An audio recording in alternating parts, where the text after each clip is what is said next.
இலுமினாட்டின்னு ஒரு கம்னாட்டி தியரியை வச்சுக்கிட்டு இன்னும் சுற்றிட்டே இருக்கிறாங்க. முதல்ல இந்த இலுமினாட்டி அப்படின்னு ஒன்று இருந்துதா கேள்வி சொல்லும்போதே தெளிவாக சொல்கிறேன்.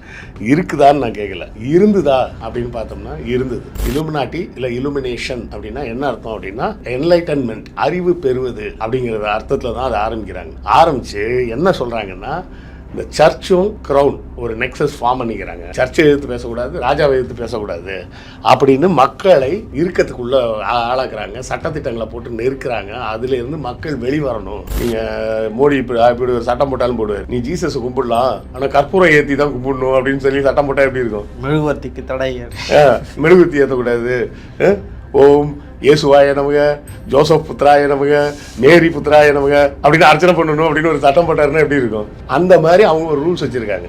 எந்த கடவுளை வேணால் நீங்கள் வழிபடுங்க, ஆனால் அந்த கடவுளை நாங்கள் சொல்கிற வழிமுறையில் வழிபடணும் அப்படின்னு சொன்னாங்க. இந்த உலகத்தையே அவங்க தான் ஆட்டி படைக்கிறாங்க அப்படின்ற லைனை எப்படி எடுக்கிறாங்க? ஒரு போப் இறந்துட்டாரு, அடுத்த போப்பை தேர்ந்தெடுக்கணும். தேர்ந்தெடுப்பதற்கு தகுதி வாய்ந்த 4 போப் அடுத்த கார்டினல்ஸ் இருப்பாங்கல்ல, அவங்கள திடீர்னு கடத்திட்டு போயிட்டாங்க.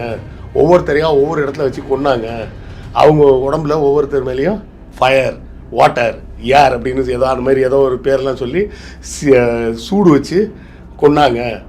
கடைசியாக ஒருத்தர் மேலே இலுமினாட்டின்னு சீல் குத்தி இருந்தது. அவர் மட்டும் தப்பிச்சிட்டாரு. அவரை வந்து அடுத்த போப்பா செலக்ட் பண்ண போனாங்க. அதுக்கப்புறம் அதுக்கு உண்டான இதெல்லாம் மர்மங்கள் வெளியே வந்ததுன்னு அந்த ஒரு கதை, அந்த கதையை படமாக எடுத்தாங்க. 2வது இந்த 2 கதையும் படமாக எடுத்ததுக்கப்புறம் 3வதாக ஒரு படம் வருது, அதுதான் மேட்ரிக்ஸ். பாருங்கள், நாங்கள் இத்தனை நாள் சொல்லிட்டு இருந்தோம், இலுமினாட்டின்னு ஒன்று இருக்குது, ஒரு டீம் இருக்குது, ஒரு ஃபேமிலி இருக்குது, அவங்க கட்டுப்பாட்டில் தான் இங்கே இருக்கிற அரசியல்வாதிகள், மக்கள் எல்லாருமே, நம்ம எல்லாருமே அவங்க கட்டுப்பாட்டில் தான் இயங்கிட்டு இருக்கோம், புரிஞ்சுக்கோங்க, இப்போயாவது நம்புங்க, இலுமினாட்டின்னு ஒன்று இருக்குது அப்படின்றத ஒரு இன்னொரு பக்கம் ஒரு பிரச்சாரமாக எடுத்துகிட்டு போயிட்டுருக்காங்க. உண்மையாகவே அந்த சம்பவங்களுக்கும் இலுமினாட்டி அந்த ஃபேமிலிக்கும் தொடர்பு இருக்குதா? இலுமினாட்டி என்றால் என்ன? ஏன் இந்த அளவுக்கு மக்கள் நம்ப மாட்டேன்றாங்க, நம்பி சொல்ல வைக்கிறாங்க? அந்த இலுமினாட்டின்னு ஒரு கம்னாட்டி தியரியை வச்சுக்கிட்டு இன்னும் சுற்றிட்டே இருக்கிறாங்க. முதல்ல இந்த இலுமினாட்டி அப்படின்னு ஒன்று இருந்துதா நான் கேள்வி சொல்லும்போதே தெளிவாக சொல்கிறேன். இருக்குதான்னு நான் கேட்கல, இருந்துதா அப்படின்னு பார்த்தோம்னா இருந்தது. எங்கே இருந்ததுன்னா, ஜெர்மனி பகுதியில் பவேரியா அப்படின்ற ஒரு நாட்டில் தான். எப்போ உருவாக்கப்பட்டதுன்னா 1776 வருஷத்தோடு கரெக்டாக சொல்கிறேன், 1776 வருஷம் உருவாக்கப்பட்டது. அதை உருவாக்கியவர் பேர் வந்து ஆடம் வெய்ஷப்ட் அப்படிம்பாங்க. அது அந்த ஜெர்மன் நேம், அது நமக்கு சரியான உச்சரிப்பு வராது, வெய்ஷப்ட் அப்படின்னு வரும். ஆடம் வெய்ஷப்ட் இல்லைனா ஆடம் இலுமினாட்டின்னு போட்டிங்கன்னா அந்த பேர் வரும், நீங்கள் பார்த்துக்கலாம். ஆடம் வெய்ஷப்ட்னு ஒருத்தர் தான் இதை ஆரம்பித்து அவர் என்ன சொல்லி ஆரம்பிக்கிறாருன்னா, இலுமினாட்டி இல்லை இலுமினேஷன் அப்படின்னா என்ன அர்த்தம் அப்படின்னா என்லைட்டன்மெண்ட், அறிவு பெறுவது அப்படிங்கிற அர்த்தத்தில் தான் அதை ஆரம்பித்து என்ன சொல்கிறாங்கன்னா, இந்த சர்ச்சும் க்ரௌன் ஒரு நெக்ஸஸ் ஃபார்ம் பண்ணிக்கிறாங்க. சர்ச்சை எதிர்த்து பேசக்கூடாது, ராஜாவை எதிர்த்து பேசக்கூடாது அப்படின்னு மக்களை இறுக்கத்துக்குள்ளே ஆளாக்குறாங்க. சட்டத்திட்டங்களை போட்டு நெருக்கிறாங்க. அதிலேருந்து மக்கள் வெளிவரணும், அறிவு ஒளி பெறணும் அப்படின்னு சொல்லி தான் அவர் ஆரம்பிக்கும் போது முதலில் ஒரு ரகசிய குழுவாக தான் ஆரம்பிக்கிறார். ஏன்னா ராஜாவை எதிர்த்து பேசணும், அதே போல் சர்ச்சையும் எதிர்த்து பேசணும். ரெண்டுமே வந்து 1700களில் மிகப்பெரிய குற்றமாக பார்க்கப்பட்டது. அப்படி தான் பேசி அவர் ஆரம்பிக்கிறாரு. அதுக்கு ஒரு ஃபாலோவிங்லாம் உருவாகுது. இது தெரிஞ்ச உடனே 1785 கரெக்டாக 10 வருஷத்தில் அதை பேன் பண்ணிட்டாங்க. பேன் பண்ணி டிஸ்மேண்டில் பண்ணி அதில் இருந்தவங்களெல்லாம் பிடிச்சி ஜெயிலில் போட்டாங்க. அதோட அந்த இலுமினாட்டின்ற இது வந்து முடிஞ்சு போச்சு. ஆனால் இன்றைக்கும் நம்ம உருட்டிகிட்டு இருக்கிறோம், இலுமினாட்டி இருக்குதுன்னு. இதில் இன்னொரு குரூப் இருக்குது. அவங்க என்ன சொல்லுவாங்கன்னா, ஸ்டோன் மேசன் இல்லைன்னா ஃப்ரீ மேசன் அப்படின்னு ஒரு அமைப்பு, இங்கிலாந்தை சார்ந்த அமைப்பு அது. அதாவது அவங்க இப்போவும் இருக்காங்க. இப்போ கூட பார்த்திங்கன்னா இந்த ஃப்ரீ மேசனோட ஆஃபீஸ் எங்கே இருக்குது அப்படின்னு பார்த்தீங்கன்னா, நம்ம சென்னையில் நுங்கம்பாக்கத்தில் எத்திராஜ் காலேஜ் இருக்குல்ல, அதுக்கு பக்கத்தில் தான் இருக்குது. அந்த ரோடு பேர் பழைய பேர் தான் எனக்கு ஞாபகத்தில் இருக்குது, புது பேர் எதுன்னு தெரில. எத்திராஜ் சாலைன்னு நினைக்கிறேன் புது பேர். பழைய பேர் வந்து சிஎன்சி ரோடுன்னு பேர், கமாண்டர் இன் சீஃப் ரோடுன்னு பேர். அந்த ரோட்டில் தான் அந்த ஃப்ரீமேசனோட மெட்ராஸ் சாப்டர் அப்படின்னு அதை சொல்லுவாங்க. பிரான்ச்சுன்னு சொல்ல மாட்டாங்க, மெட்ராஸ் சாப்டர்னு சொல்லுவாங்க. அது இன்னும் இயங்கிட்டு தான் இருக்குது. அது எப்போ தொடங்கப்பட்டதுன்னு பார்த்தீங்கன்னா 1300லேயே தொடங்கிட்டாங்க. அதாவது கட்டட கலைஞர்கள் எல்லாம் சேர்ந்து ஒரு அமைப்பை உருவாக்கி அவர்கள் என்ன சொல்கிறாங்கன்னா, நமக்குன்னு சில திட்டங்களை வச்சுப்போம், மதம் கடந்ததாக இருக்கணும். நீங்கள் அந்த ஃப்ரீமேசனில் யார் வேணால் போய் மெம்பர் ஆகலாம், அது ரகசிய அமைப்புலாம் கிடையாது. அது ரகசிய அமைப்புன்னு சொன்னால் நான் வந்து இப்படி நுங்கம்பாக்கத்தில் அட்ரஸோடு சொல்ல முடியுமா? ஏன்னா அது எப்போ ஃபேமஸ் ஆச்சுன்றதையும் நான் பின்னாடி வர்றேன். அந்த ஒரு அடையாளத்துக்கு ஒரு மோதிரம் இருக்குது. அந்த மோதிரத்தை எனக்கு தெரிஞ்ச ஒரு ஆடிட்டர் போட்டிருந்தார். பார்த்துட்டு சார் நீங்கள் அந்த இலுமினாட்டி குரூப்பா சார் அப்படின்னா, யோ இலுமினாட்டியாவது கம்னாட்டியாவது, நாங்கள் வந்து ஃப்ரீமேசன்யா. ஃப்ரீமேசனில் ஒரு 32 டிகிரி இருக்குது படித்த மாதிரின்னு வச்சுக்க. அந்த இதெல்லாம் செஞ்சீங்கன்னா 32வது இடத்துக்கு போனோம்னா அதுக்கு அந்த மோதிரம் கொடுப்பாங்க. அதை அவங்க போட்டுக்கிட்டாங்கன்னா அவங்களுக்கு தெரியும் அந்த மோதிரத்தை பார்த்தோன்னே இவர் எந்த லெவலில் இருக்கிறாரு அப்படின்னு. ஒரே ஒரு குவாலிஃபிகேஷன் என்ன அப்படின்னு கேட்டால், நீங்கள் ஏதாவது ஒரு கடவுளை நம்பணும். கடவுள் மறுப்பு மட்டும் பேசினா உள்ளே சேர்த்துக்க மாட்டாங்க. நீங்கள் ஏதாவது ஒரு கடவுளை நம்பணும்.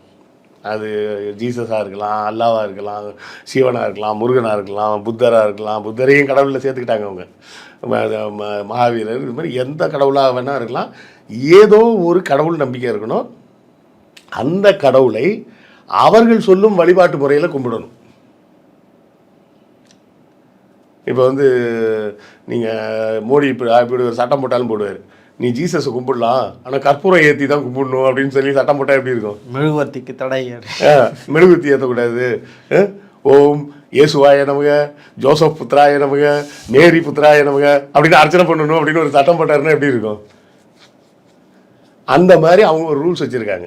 எந்த கடவுளை வேணால் நீங்கள் வழிபடுங்க, ஆனால் அந்த கடவுளை நாங்கள் சொல்கிற வழிமுறையில் வழிபடணும் அப்படின்னு சொன்னாங்க. சரி, அப்போ இந்த ஃப்ரீமேசனை கொண்டாந்து எப்படி இலுமினாட்டியில் லிங்க் பண்ணாங்க அப்படின்னு பார்த்தீங்கன்னா வேறு ஒன்றும் கிடையாது. இது 1300லேயே ஆரம்பிக்கப்பட்ட ஒரு அமைப்பு. சரியா? இப்போ இந்த ஆடம் வெஸ்ட்புட்டுன்னு சொன்னேன்னு வெய்ஷப்ட், அந்த ஆடம் வெய்ஷப்ட் என்ன பண்ணுறாரு, இந்த இலுமினாட்டிக்கு ஆள் சேர்க்கறதுக்கு சரியான இடம் இதாக தான் இருக்குன்னு சொல்லிட்டு அவர் அங்கே போய் மெம்பராக வர்றார். ஓகே, ஃப்ரீமேசனில் போய் அவர் மெம்பராக சேர்ந்துக்கிறார். சேர்ந்த உடனே இந்த லிங்க் வந்து பார்த்தியா, ஃப்ரீமேசனில் இலுமினாட்டியில் ஃப்ரீமேசன் ரெண்டும் ஒன்று தான் அப்படின்னு இவங்க உருட்ட ஆரம்பிச்சிட்டாங்க. இப்போ இந்த உலகத்தையே அவங்க தான் ஆட்டி படைக்கிறாங்க அப்படின்ற லைனை எப்படி எடுக்கிறாங்க? அந்த இடத்துக்கு நான் அடுத்தால வர்றேன். அதுக்கு முன்னாடி இன்னொன்று வேறு இருக்குது. ஸ்கல்ஸ் அண்ட் போன்ஸ் அப்படின்னு சொன்னால அது ஒரு அமைப்பு. உலகத்தில் ரொம்ப ஃபேமஸாக பேசப்பட்டது இந்த 3 பேர். ஒன்று ஃப்ரீமேசன், இன்னொன்று இலுமினாட்டி 1700கள். 1800களோட கடைசியில் ஸ்கல்ஸ் அண்ட் போன்ஸ் அப்படின்னு சொல்லிட்டு ஒரு அமைப்பு அமெரிக்காவில் உருவாகுது. அந்த அமைப்பு என்ன அமைப்பு அப்படின்னு கேட்டிங்கன்னா, ஏல் பல்கலைக்கழகத்தில் மிக திறமையாக படித்து ரொம்ப எக்ஸ்ட்ராடினரி ஸ்டூடெண்ட்டாக இருப்பாங்கல்ல, அவங்கள மட்டும் அந்த இதில் சேர்த்துப்பாங்க, மற்றவங்கள சேர்க்க மாட்டாங்க. அப்படி ஒரு சிறப்பான தகுதி படைத்தவங்களை மட்டும்தான் அதில் சேர்த்துப்போம் அப்படின்றதுக்கு என்ன காரணம்னா வேற ஒன்றும் கிடையாது. ஒரு அமைப்புன்னு உருவாக்கும் போது என்ன ஆகுதுன்னா, ஒருத்தருக்கு ஒருத்தர் ஃபினான்ஷியலாக இல்லை ஒரு நெட்வொர்க்கிங்காக ஹெல்ப் பண்ணுறதுக்கு ஈஸியாக இருக்கும் அப்படின்றதுக்காக தான் அந்த அமைப்பு உருவாக்கப்படுது. அது மாணவர்களால் உருவாக்கப்பட்ட அமைப்பு ஸ்கல்ஸ் அண்ட் போன்ஸ்னு. இப்போ என்ன பண்ணிட்டாங்க, இந்த 3த்தையும் ஒன்றா சேர்த்து இதுதான் இலுமினாட்டி உயிரோடு இருக்குன்றதுக்கான ஆதாரம் அப்படின்னு சொல்லிட்டாங்க. இந்த நியூ வேர்ல்டு ஆர்டர்னு நீ இப்போ கேட்ட பற்றியா, அது வந்து வேறு ஒரு அர்த்தத்தில் உருவாக்கப்பட்ட வார்த்தை. இது அந்த வார்த்தை வேறு ஒரு அர்த்தத்தில் உருவாக்கப்பட்டது. அந்த வார்த்தையை வந்து பிற்காலத்தில் 90களில்னு நினைக்கிறேன், 90களில், ஆமாம் 90களோட தொடக்கத்தில் தான் ஜார்ஜ் புஷ் பேசும்போது ஒரு வார்த்தை விடுறாரு, ஒரு ஸ்டேட்மெண்ட் சொல்கிறார். we have everything in our control and the opportunity to change anything அப்படின்றார். இந்த உலகத்தில் எந்த மாற்றத்தை வேண்டுமானாலும் கொண்டு வரக்கூடிய அதிக பவரும் அதற்குண்டான சந்தர்ப்பமும் நம் கையில் இருக்கிறது அப்படின்னு சொன்னார். அவருக்கு என்ன அர்த்தத்தில் சொன்னார்னே தெரியாது. உடனே சரியா, ஏன் நான் அதை உருட்ட ஆரம்பித்தாங்கன்னா, அப்போ தான் யுஎஸ்எஸ்ஆர் உடைஞ்ச புதுசு. அப்போ வந்து அமெரிக்கா வந்து சோல் பவராக மாறிடுச்சு, சூப்பர் பவராக. முன்னாடி 2 சூப்பர் பவர், அமெரிக்கா ஒன்று, யுஎஸ்எஸ்ஆர் ஒன்றுன்னு இருக்குது. யுஎஸ்எஸ்ஆர் உடஞ்சிச்சுன்னு பற்றியா உடச்சிட்டாங்க, யுஎஸ்எஸ்ஆரே உடச்சிட்டாங்க. இதுதான் இலுமினாட்டி இருக்கு பாரு, அதான் இவர் பேசுகிறாரு பாரு அப்படின்னாங்க. இந்த நியூ வேர்ல்டு ஆர்டர்ன்ற கான்செப்ட் எப்போ வருதுன்னா 1918 அப்புறம் தான் வருது. ஏன்னா முதல் உலக யுத்தம் வந்துருச்சு. வந்தோடனே நாம் இப்படியே இருந்தோம்னா சண்டை போட்டு வீணாக போவோம் அப்படின்னு சொல்லிட்டு லீக் ஆஃப் நேஷன்ஸ்னு ஒன்று உருவாக்குறாங்க. எல்லா நாடுகளும் ஒரு கூட்டமைப்பில் உள்ள வரணும், எதாக இருந்தாலும் பேசி தீர்த்துக்கணும், சண்டை போடக்கூடாது, உலகம் வந்து இன்னொரு யுத்தத்துக்கெல்லாம் தாங்காது, வேண்டாம் அப்படின்னு சொல்லி ஒரு அமைப்பை உருவாக்குறாங்க. அதன் பிறகு இரண்டாம் உலக யுத்தமும் வந்தோடனே அதுக்கு முதல் உலக யுத்தத்தில் இந்த லீக் ஆஃப் நேஷனில் சேர மாட்டேன்னு சொன்னவங்கெல்லாம் ரொம்ப சீரியஸாக பார்க்குறாங்க. ஓ அப்போ இது கண்டிப்பாக தேவை, இல்லைனா கண்டிப்பாக இன்னொரு யுத்தம் வந்து உலகம் அழிஞ்சு போயிடும் அப்படின்னு அப்போ ஆரம்பிக்கப்பட்டது தான் யுஎன்ஓ, யுனைடெட் நேஷன்ஸ் ஆர்கனைசேஷன், ஐநா சபைன்னு சொல்கிறது, ஐஎம்எஃப் சர்வதேச வங்கின்றது, அப்புறம் நேட்டோ, இந்த மாதிரி அமைப்புகள்லாம் உருவாக்கி இன்னொரு யுத்தம் வந்துடாமல் பார்த்துக்கணும், மக்கள் அமைதியாக வாழ்றதுக்கு உண்டான வழிமுறைகளை செய்யணும், அதுதான் புதிய உலகமாக இருக்கணும் அப்படின்னாங்க. புரியுதா? அவங்க சொன்ன புதிய உலகமாக இருக்கணுன்றது அமைதியாக ஒருத்தருக்கு ஒருத்தர் கோஆப்ரேட்டிவாக இருக்கணும், ஒருத்தருக்கு ஒருத்தர் கூட்டுறவாக வேலை செஞ்சு சண்டை வராமல் பார்த்துக்கணும், இன்னொரு உலக யுத்தம் வராமல் பார்த்துக்கணுன்றது தான் இந்த அமைப்புகளெல்லாம் உருவாக்குறாங்க.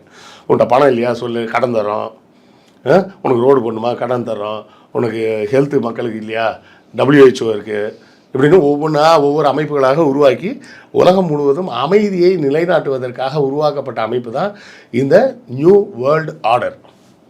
இப்போ என்ன பண்ணிட்டாங்க, இந்த நாலுத்தையும் ஒன்றா சேர்த்துட்டாங்க வார்த்தைகளை. எதை? Illuminati, freemason, skulls and bones, NWO, new world order, இது எல்லாத்தையும் ஒன்றா சேர்த்து பாத்தியா, இது எல்லாம் சேர்ந்து தான் இது எல்லாத்தையுமே ஒரு 12 குடும்பங்கள் தான் கட்டுப்படுத்துகிறாங்க. அந்த 12 எங்கேருந்து பிடிச்சாங்கன்னா பைபிளில் இருந்து பிடிச்சாங்க. பைபிளில் அந்த 12 பசங்க பிறந்து ஜேக்கப்புக்கு அந்த 12 கோத்திரங்கள் வந்ததில் அதை வச்சுக்கிட்டு 12ன்னு பிடிச்சிக்கிட்டாங்க. பிடிச்சி அந்த 12 குடும்பம் தான் வந்து உலகத்தை ஆட்டி வைக்குது. அந்த 12 குடும்பமும் யூத குடும்பங்கள். அப்படி யூத குடும்பங்கள்னு சொல்ல வேண்டிய கான்செப்ட் எங்கேருந்து வருதுன்னா, ஜேக்கப் ரோத்சைல்டுன்னு ஒருத்தன் ஃப்ரான்ஸில் அந்த ஃப்ரெஞ்சு புரட்சி காலத்தில் பண்ண கூத்துகள். ஏன்னா அந்த இலுமினாட்டி அமைப்பை தடை செஞ்சதுக்கு முக்கிய காரணமே என்ன தெரியுமா? அப்போ தான் ஃப்ரெஞ்சு புரட்சி நடக்குது. இங்கே இலுமினாட்டி உருவாகுது, இங்கே ஃப்ரெஞ்சு புரட்சி வருது. ஏன்னா அவங்களால நம்பவே முடியல, மொத்த ஐரோப்பாவாலையும் நம்பவே முடியல. ஏன்னா ஐரோப்பிய நாடுகள் பூரா 2 கான்செப்டில் தான் நிற்கிது. ஒன்று சர்ச்சு, இன்னொன்று royalty, crown and search, 2C அப்படிம்பாங்க. இந்த சி சர்ச்சு, இந்த சி க்ரௌனையும் சர்ச்சையும் மக்கள் எதிர்த்து பேச மாட்டாங்கன்னு மக்கள் கண்மூடித்தனமாக நம்புவாங்க, அவங்களுக்கு அடிபணிஞ்சு போவாங்கன்னு நம்பிக்கிட்டு இருக்கிற நேரத்தில் ஒரு பெரிய புரட்சி ஏற்படுது, ஃப்ரெஞ்சு புரட்சி. மொத்த ராயல் குடும்பமும் கொல்லப்படுகிறது. இதெல்லாம் பார்த்த உடனே பயந்துட்டாங்க. இதே மாதிரி பவேரியாவில் நடந்தால் அடுத்தால் என்ன பண்ணுறது, அதுக்கு இந்த இலுமினாட்டி வந்து காரணமாக இருந்தால் என்ன பண்ணுறதுன்னு சொல்லி தான் இலுமினாட்டியை பேன் பண்ணுறாங்க. அந்த அமைப்பில் இருந்த எல்லாரையும் பிடிச்சி கடுமையான சிறை தண்டனைகளை ஆளாக்குறாங்க. இவ்வளோ விஷயம் பண்ணுறது ஃப்ரெஞ்சு புரட்சியை பார்த்து தான் பயந்து தான் இதை வேலையை செய்கிறாங்க. அப்போது இந்த ஃப்ரெஞ்சு புரட்சி வந்ததுக்கப்புறம் என்ன தெரியுது, உலகத்தில் நாம் சில சலுகைகளை மக்களுக்கு கொடுத்தாகணும். ஏன்னா அதுக்கு அடுத்தால் ரஷ்ய புரட்சி வருது. பெரிய 2 புரட்சி வந்து மக்கள் புரட்சினா, ஒன்று ஃப்ரெஞ்சு புரட்சி, இன்னொன்று ரஷ்ய புரட்சி. 2 இடத்துலையும் மன்னர்கள் தூக்கி எறியப்படுகிறார்கள், அரச குடும்பங்கள் வெட்டி சாய்க்கப்படுது. அப்போ இதெல்லாம் பார்க்கும்போது என்ன, அதுக்கு அப்புறம் தான் வந்து என்ன பண்ணுறாங்க, ரஷ்யாவில் கம்யூனிசம் வந்துருச்சுன்னொன்னே முத வேலையாக தொழிலாளர்களுக்கு பெனிஃபிட்டை கொடுத்தது யாருன்னா England. People welfare government start ஆகுது. ஆமாம், அப்படி பணம் இல்லைன்னா நம்ம கவர்மெண்ட் இல்லாமல் போயிடும் அப்படின்றது அவங்களுக்கு தெரிஞ்சிருது. முதல்ல ஃப்ரான்ஸில் நடக்குது, சரி அது ஒரு சிங்கிள் இன்சிடென்ட்டு அப்படின்னு பார்த்தா அடுத்த இன்சிடென்ட் பெருசாக ரஷ்யாவில் நடக்குது. அப்போ இது நம்ம நாட்டுக்குள்ளே வந்துடக்கூடாதுன்றதுக்கு பயந்து போய் தான் தொழிலாளர்களுக்கான உரிமைகளை அவங்க கேட்கறதுக்கு முன்னாடியே நிறைவேற்றிடு. நெருப்பை அணைக்க தண்ணீரை ஊற்றுகிறார்கள். இல்லை, நெருப்பு பற்றிக்காமல் இருக்கிறதுக்கு அந்த இடத்த முதல்ல ஈரமாக்கிடுறாங்க. இதை ஈரமாக்கலன்னா நெருப்பு பற்றிக்க நினைக்காத இருந்தாலும், அதனால் தொழிலாளர்களுக்கான உரிமைகளை அவங்க கேட்கறதுக்கு முன்னாடியே கொடுன்ற மாதிரி எல்லா இடத்துலையும் வர ஆரம்பிச்சிருது. அப்புறம் தான் இந்த மினிமம் வேஜஸ்ஸு இது எல்லாமே ஃபிக்ஸ் பண்ணுறாங்க. இது ஒருத்தன் வேலைக்கு வந்தாங்கன்னா கண்டிப்பாக அவனுக்கு குறைஞ்சது இவ்வளவாது நீ சம்பளத்தை கொடுத்தாகணும். ஏன்னா அதெல்லாம் கொடுக்கலன்னா யாருக்கு நஷ்டம்னா முதலாளிக்கு தான் நஷ்டமாயிடும், முதலாளிக்கு பெரிய நஷ்டமாயிடும்.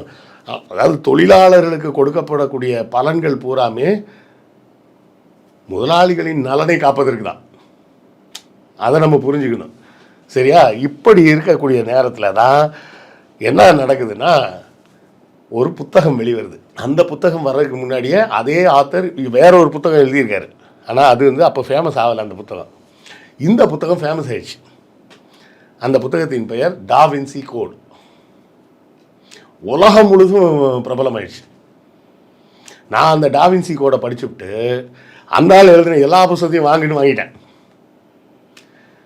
வாங்கி எல்லா புத்தகத்தையும் படித்தேன். ஏஞ்சல்ஸ் அண்ட் டீமன்ஸ், அப்புறம் அந்த இன்னொரு பேர்லாம் மறந்துருச்சு எனக்கு. அப்புறம் தான் தெரிஞ்சது எல்லா கதையும் ஒரே ஃபார்மெட்டில் தான் இருக்குது அப்படின்னு சொல்லிட்டு அப்புறம் விட்டுட்டேன்னு வச்சுக்கோங்க.